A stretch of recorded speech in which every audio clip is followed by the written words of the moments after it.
Bonjour à tous et bienvenue dans cette série de vidéos du préparatoire France Prep qui a pour enjeu de vous aider à tout savoir sur la PIF.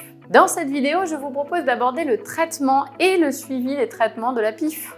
Je vous propose un historique des traitements et des protocoles et de revenir sur la thématique qui a touché la profession, à savoir la fin du marché noir. Et enfin, j'évoquerai les solutions thérapeutiques existantes, l'efficacité du GS 44-15-24, mais aussi les effets secondaires à surveiller et le suivi des patients. Alors pour ne rater aucun sujet autour de la PIF, retrouvez toute la série de vidéos et toutes les actualités sur la PIF sur l'espace adhérent du site internet de France Prep. Jusqu'à quelques années en arrière, la péritonite infectieuse féline, dite PIF, était présentée comme une maladie inéluctablement fatale dans les semaines à mois suivant le diagnostic selon la forme clinique. Le traitement était seulement destiné à soulager temporairement le patient.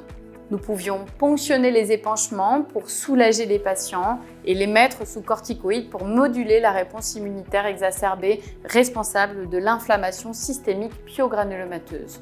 Face à ce pronostic désespéré, plusieurs antiviraux ont été étudiés jusqu'à identifier des molécules capables d'induire une guérison clinique et biologique à long terme.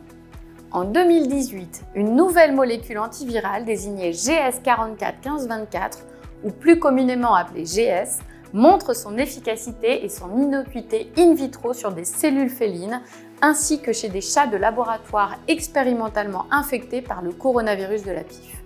Dans les années qui ont suivi, plusieurs protocoles ont été essayés, d'abord injectables sous-cutanés, puis oraux à dose croissante.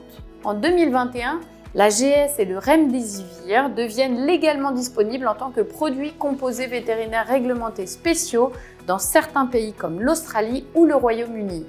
Dans les autres pays, en revanche, l'indisponibilité des traitements antiviraux efficaces contre le coronavirus de la PIF a conduit au développement d'un marché noir via les réseaux sociaux. Ceci a soulevé le risque d'importation de molécules non conformes aux produits attendus, dont certains avec une quantité significativement différente de la déclaration du fabricant.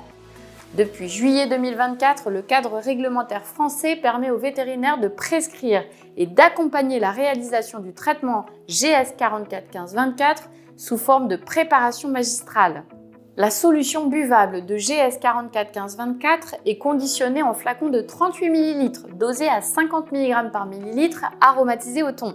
Elle est délivrée dans un délai de 24 à 48 heures avec une pipette graduée adaptée au poids du chat et à la forme de la PIF.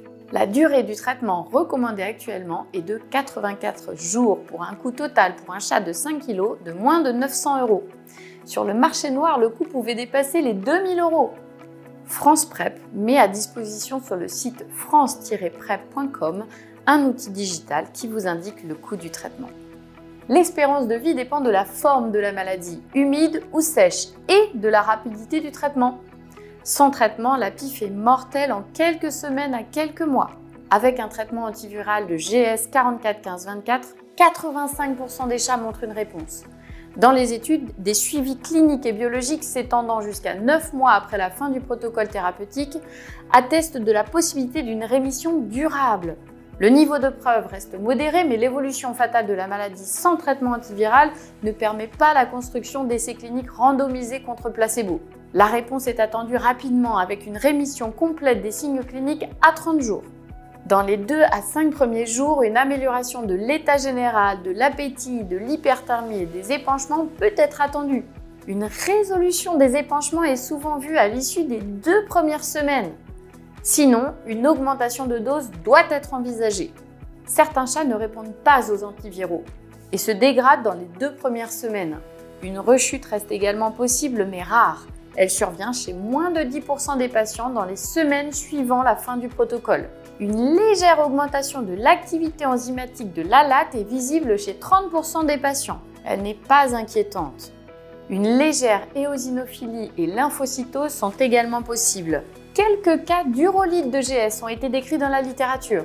Il est donc important pour les chats traités qu'ils aient accès facilement à une source d'eau et que le propriétaire consulte dès la survenue de signes urinaires sous traitement. Les chats traités doivent être examinés après 48 heures de traitement, puis à 2, 6 et 12 semaines. Il est essentiel de les peser une fois par semaine afin d'ajuster la dose de traitement. Sinon, le risque d'échec grimpe. Le suivi biologique est également important, notamment le suivi de l'AGP et des protéines sériques. La résolution des anomalies biochimiques peut prendre plusieurs semaines. Une discrète hyperglobulinémie peut persister à la fin du traitement, mais si elle reste isolée, elle ne semble pas être associée à un risque plus élevé de rechute. J'espère que vous êtes désormais à jour des dernières actualités sur la PIF. Alors surtout, si vous avez aimé, n'hésitez pas à partager cet épisode et à revoir l'intégralité de notre série sur le site france-prep.com dans l'espace adhérent ou sur la chaîne YouTube France Prep. À bientôt!